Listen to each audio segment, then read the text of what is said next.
So let's talk about the 5 things that the Bible says we should do with money. Now, there's a whole bunch of them, but if you do these 5 over a couple decades, 100% of the time, you will get results that will blow your ever-loving mind.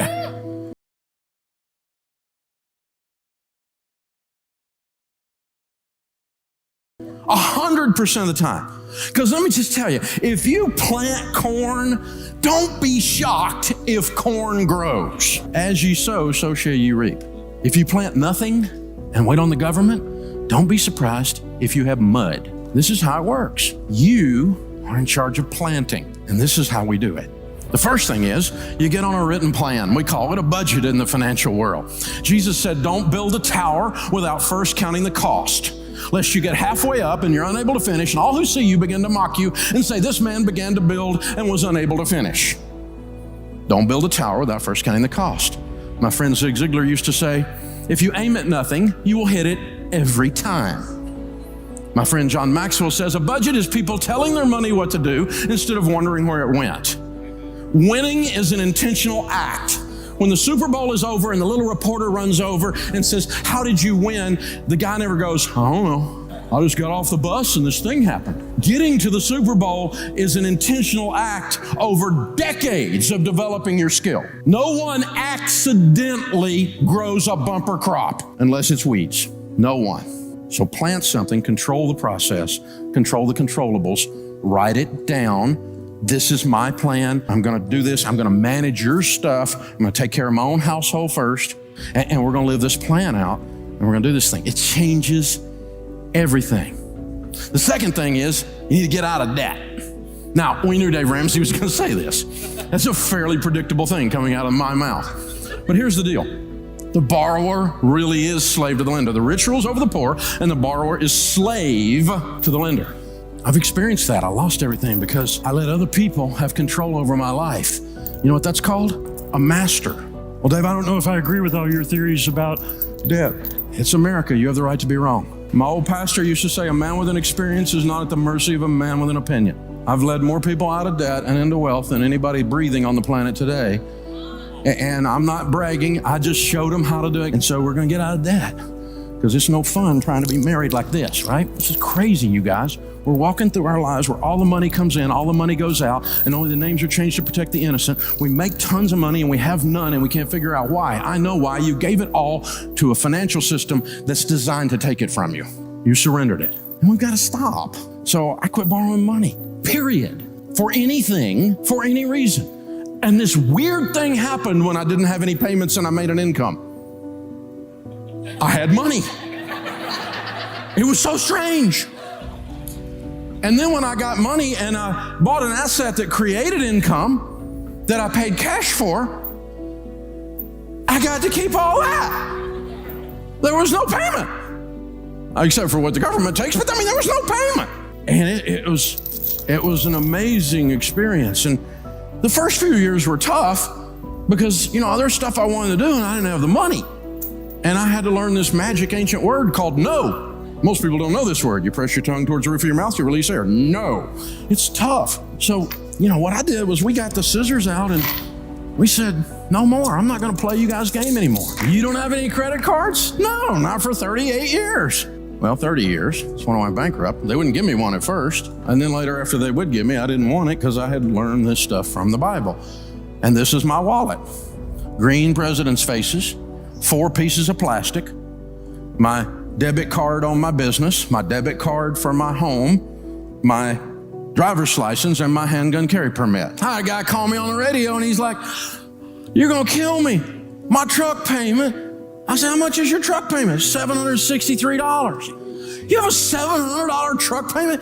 Yeah. I said, how much is your house payment? I live in a double wide, $550. I said, dude, if your truck payment is bigger than your house payment, you might be a redneck. The borrower is slave to the lender. You got to sell that truck, dude. It owns you. You don't own it. It sounded good at the time. And you and I both know the reason you called me is you just wanted somebody else to say it out loud with you, who's also done stupid, because I know what stupid looks like. Son, that's stupid. That truck's got to go.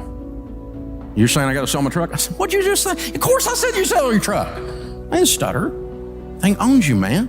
This is crazy. Get you a truck that you can own instead of it owns you.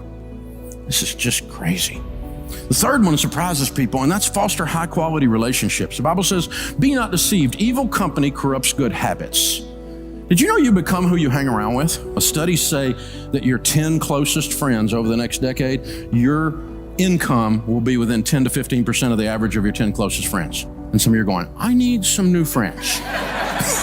Well, maybe. I mean, you don't let your little son, your little Johnny run around with the weed head down the street because you know if you do, he's going to turn into a weed head. Right? He comes home talking language we don't talk in our house. You go, where'd you pick that up? Because you didn't pick it up in here. So where'd oh, yeah, okay. You become who you hang around with. Be not deceived. Evil company corrupts good habits. So hang out with generous people and you will be generous people. Hang out with people who treat their wives with respect, men, and you will find men who treat their wives with respect, and you'll start treating yours that way. It's an amazing thing that happens. It's a weird thing that happens. So choose carefully. Now, I'm not talking about being nice to someone or snubbing other people. I'm nice to anybody. I love people.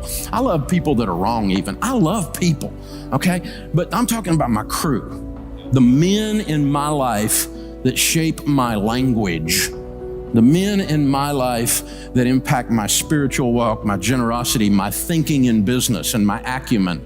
Who are the men in my life that are doing that? Ladies, the same thing for you. You're gonna become who you hung around with. Now, the next one is save and invest.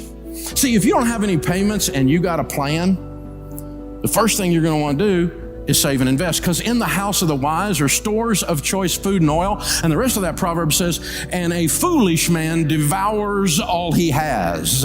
If you spend everything you make, biblically speaking, you're a fool. But I have been a fool, big red arrow, fool.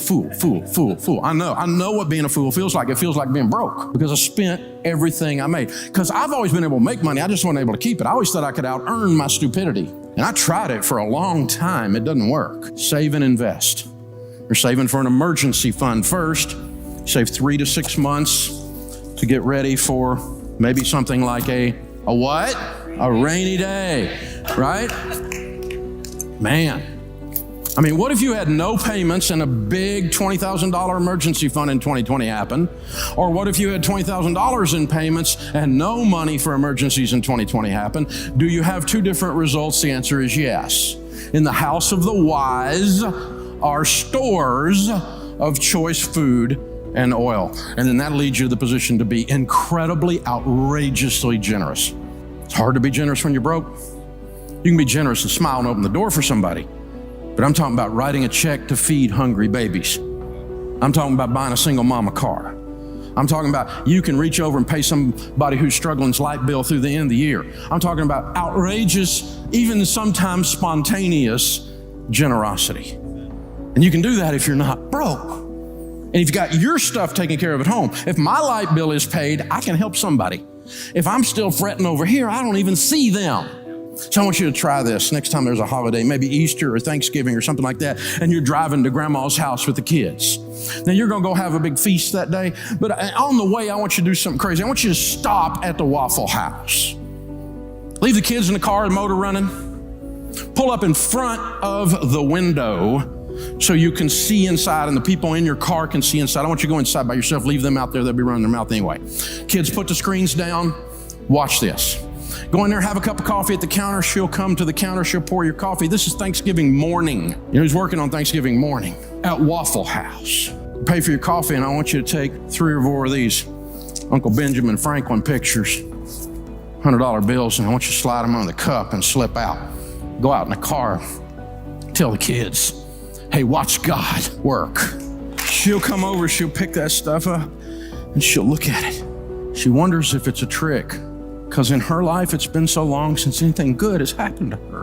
And then when she realizes it's real, and then even if she was in church that Sunday or hadn't been in church in 20 years of Sundays, 100% of the time, the human spirit can smell God's spirit. She knows what's going on. And 100% of the time after she does this, she'll go. And then she looks one more time. When she realizes no one's looking and she has no idea there's a family with a 6-year-old sitting in a van watching her inside, whose dad or mom just pulled this idea off. And the 6-year-old's life is being permanently changed while he watches this. Then she goes into and does a Snoopy dance, because that's the whole difference in her month. Now, I want you to go spend $300 with your spouse on a really nice night out and enjoy yourself. If we being evil know how to give good gifts, how much more so our Father in heaven? I want you to learn to enjoy money, but I dare you to have more fun with $300 than that. So to the extent you're not outrageously generous because you're in debt and haven't saved money, you're not on a plan, and you hang out with selfish people who are worried about their Instagram photo, any one of those 5 things that's not there, or any 5 of those 5 things that's not there, it's time for all of us to get a little better and change.